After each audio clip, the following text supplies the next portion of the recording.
Bom dia, ensino médio. Queridos, hoje vamos fazer uma revisão para a nossa PM1, certo? Então vamos começar a pensar como que a arte, a literatura, o cinema retrata essa literatura com a sua brasilidade, com a sua condição socioeconômica, histórica e cultural, ok? Então vamos relembrar aqui, nós falamos sobre os filmes, vamos começar relembrando a origem, né? Vocês fizeram um trabalho, relembrando como que se deu a origem do cinema brasileiro, a linguagem nova, né? Como que um filme com tão poucos recursos, um filme ainda em preto e branco, né? Como é o caso aqui do Limite, mas com toda uma poética, com toda uma maneira de retratar um drama que foi este, né? Como que as pessoas saíram desse naufrágio. Será que esse naufrágio era apenas um contexto pessoal? Né? Será que foi apenas um mal que aconteceu ali? Eles passaram a refletir sobre a história da vida deles. Então no livro, quando você lê algo para retratar essa literatura através da arte do cinema, isso requer um olhar aguçado, isso requer algo que venha de dentro, uma compreensão forte daquilo que está sendo lido e principalmente reproduzido na forma de arte que é o cinema. Neste trabalho interdisciplinar que nós estamos fazendo, é a mesma coisa. Este poema que o grupo escolheu, como que eu vou retratar isso em forma de arte? Eu vou retratar ele da maneira que eu vejo, como eu sinto. Pode ser uma maneira histórica, pode ser de um momento contemporâneo, pode ser algo inusitado que ninguém pensou. Então esta é a proposta. Como que eu vou retratar este poema? Não, sabe? Então é algo como os cineastas faziam com a literatura, faziam e fazem ainda.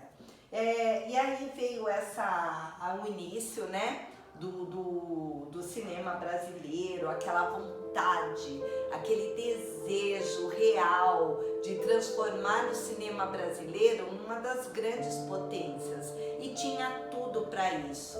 O que faltou? Incentivo do governo? Pode ser. Será que o sonho era maior do que a nossa própria realidade no momento que foi feita essa tentativa de tornar o cinema brasileiro algo grande e muito valioso? Então, a história do cinema, ele nos mostrou que a forma de arte, o que nós queríamos retratar, o que nós queremos até hoje, que não saímos praticamente desse marasmo político e social, é a mesma lá, olha, Vidas Secas, Graciliano Ramos, sempre retratando o quê? A seca do Nordeste, a pobreza demasiada. Continuamos voltando no mesmo. Hoje temos algumas comédias românticas mostrando um Brasil mais hollywoodiano, né? Aquela coisa não tão grotesca. Mas a arte, ela quer mostrar exatamente a denúncia. Então o cinema brasileiro, ele vem retratar a denúncia. Claro que ele tem que sobreviver, e para ele sobreviver, ele precisa mostrar um mundo ideal, né? Um mundo engraçado, um mundo bonito, um mundo rico. Mas quando se tem um filme social, político, histórico, ele demonstra exatamente o que 90% da população passa, certo? Então esta é a função da arte, né, do cinema, é a denúncia, A arte, ela sempre está enraizada, irrigada pela denúncia, né? O artista, ele quer demonstrar a partir da sua arte a verdade. Ele não quer um mundo de ilusão. Então, daí o porquê desses filmes tão importantes da nossa literatura, que demonstra a realidade, os fatos, como eles são. Temos aqui também, estudamos a relação entre a produção literária, o processo social e artístico. O que isso tem a ver? Qual é essa relação tão grande entre a produção literária, entre o processo social que vivemos e a arte? É muito simples de responder. Na foto aqui, nessa imagem, né, da Beatriz Milhazes, é uma arte contemporânea, uma artista de hoje, que representa com imagens, um pouco abstratas, um pouco figurativas, mas ela representa cores, formas, linhas, e ela tem um objetivo, ela representa aqui um alvo. Qual é esse alvo? O que se quer atingir com essa relação? Né? Então a arte, ela tem tudo a ver com o momento. O momento, ele é multimundial, de produção mundial, porque o mundo globalizado, ele nos leva a refletir sobre tudo que está acontecendo. Por quê? Porque ainda hoje se fala sobre tons de pele. Por que ainda hoje se fala sobre gêneros? Por que ainda hoje se comenta sobre essa desigualdade social tão imensa que abrange o mundo? Não é coisas de países terceirizados ou não, isso é no mundo. Em todo lugar você põe no noticiário e você vê calamidades acontecendo, pessoas com tanto e outras tão pouco. Então, nós temos essa função aqui, através da música, por exemplo, nas letras das músicas.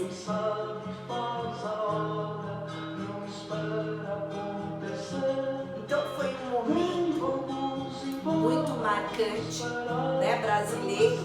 Quem sabe faz a hora, não espera acontecer. Então, este é um momento social extremamente importante para o país, onde a letra da música, ela tinha total coesão. Eram poesias ali retratadas, eram formas de visibilidade muito grande para essa juventude que fez acontecer. Foi através dessa juventude que se rebelou, que falou chega. E aí aquele comecinho lá da pichação, né? Onde os jovens pichavam nas paredes dos prédios públicos palavras de protesto, né? Com contexto político. Então temos aí este comecinho da pichação. Nós vemos também no cinema sempre retratado obras que denunciam a política, sempre de maneira sátrica. Essa obra aqui, mesmo Bem Amado, representa exatamente o que sempre acontece no país. Boa noite, senhor prefeito. Boa noite. Esses prefeitos me chamam de demagogo, esmagador, defunto, Sim. Sempre chamando, né? Sempre aquele salvador da pátria, e depois este salvador da pátria já, né, por ganância, por, não sei, talvez uma falta de empatia e de honestidade, realmente procura a política, que é algo tão importante para toda uma população, apenas para se beneficiar. Então este filme, O Bem Amado, essa obra literária, ela representa o quê? Olha o social aí. Olha o cinema retratando com o artístico esta visão, mais uma releitura de uma das obras da nossa literatura brasileira. Então, O Bem Amado é uma obra que, né, vocês conhecem bem e ela tem todo esse contexto. Temos aqui essa obra então da Beatriz Milhazes, que ela representa exatamente essa junção, né, de coisas do passado com coisas do futuro, com coisas que ainda não conseguimos entender, mas temos o objetivo de chegar lá. Então é uma obra que tem, ela é múltipla, ela tem cores, formas, ela tem intenções. Então a arte, a cultura, a história, ela tem tudo a ver. Né? A arte com a obra literária não tem como desassociar, não tem como desassociar. E aí nós passamos para a arte urbana, né? Para a arte, o grafite, a pichação. O que é essa arte urbana quer tanto nos contar? É uma arte contemporânea, ela é hoje, ela é agora. O que ela está querendo nos dizer? Qual é a indagação que esta arte nos provoca? Esta arte, através do grafite, ela representa histórias, ela mostra de uma forma muito atual e até cômica, né? Cenas do cotidiano. Temos aqui a arte pública, que também invade o espaço público. Por quê? Porque é uma lei, sabe? A lei que nos rege, a lei das políticas públicas para a arte. Ela nos dá esse direito do artista ir e se expressar, da arte estar envolvida, inserida na vida da população. Então, em qualquer lugar que você vá no mundo, você vai ver esculturas históricas ou não, você vai ver a arte hoje, você vai ver a pichação. O que essa pichação quer dizer? Eu não entendo. Eu não entendo qual é a fala, a voz da pichação. Por quê? Será que é porque eu não estou inserido neste mundo da pichação, dessas pessoas que querem dizer algo, mas não conseguem? Ou, não sei, talvez o grafite, sim, seja uma arte próxima, por ela ser mais explícita, por ser uma arte de melhor entendimento, de fácil contextualização.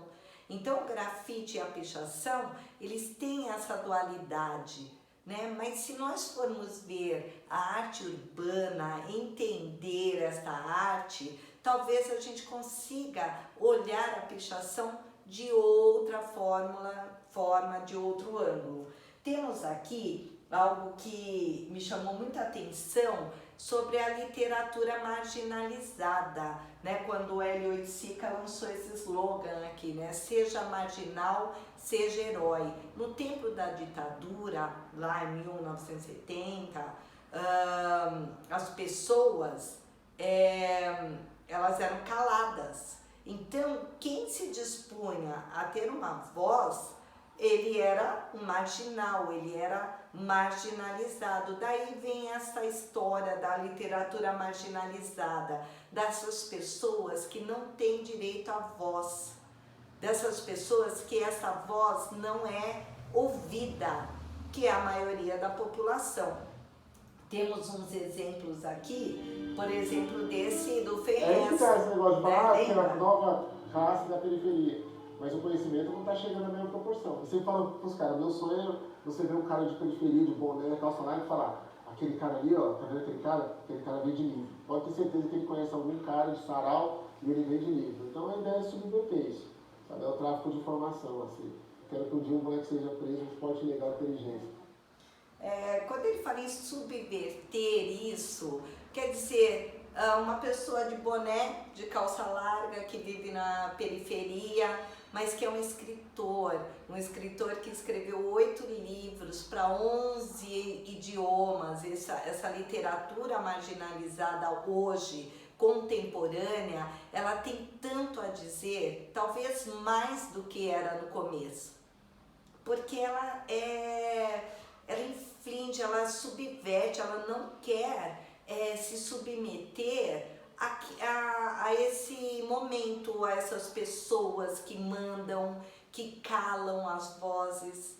Então, a literatura marginalizada, olha aí a história novamente junto, olha a literatura, olha a arte, olha a pichação, olha o grafite.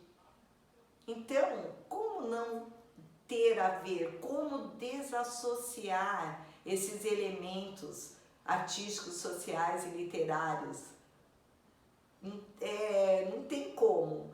Então, um conselho assim, né? Como ele falou aqui, que isso me marcou muito. Um dia eu quero ver um jovem ser abordado, sabe, por excesso de cultura. Só tem cultura, só modifica algo aquele que conhece das coisas, aquele que tem essa visão. E aí nós seguimos com a Carolina Maria de Jesus, né? Quarto de Despejo, uma mulher marginalizada, a margem da sociedade, negra, pobre, que aprendeu a ler e a escrever praticamente sozinha. Ela só estudou até o segundo ano da Fundi 1. E ela, catando livros, à noite, ela tinha esse desejo de quê? De falar.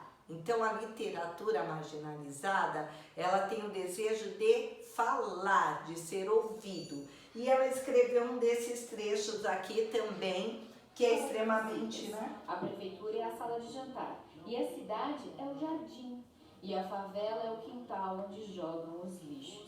Então, imagina alguém entender que a favela onde essas pessoas moram é o lixo. Como é que você pensa nisso? Imagina quão forte foi a visão, né, das pessoas sobre essa autora, né, a Maria Carolina de Jesus, para que as pessoas, Carolina Maria de Jesus, para que as pessoas a ouvissem. Como que ela conseguiu colocar a voz dela ali escrita num livro e tantas pessoas lerem, e ainda ter assim o grito da favela que tocou a consciência do mundo inteiro? Gente, é muito forte isso é muito verdadeiro. Então, essa é a verdadeira literatura marginalizada. Esta é a literatura que as pessoas precisam ler, precisam ouvir.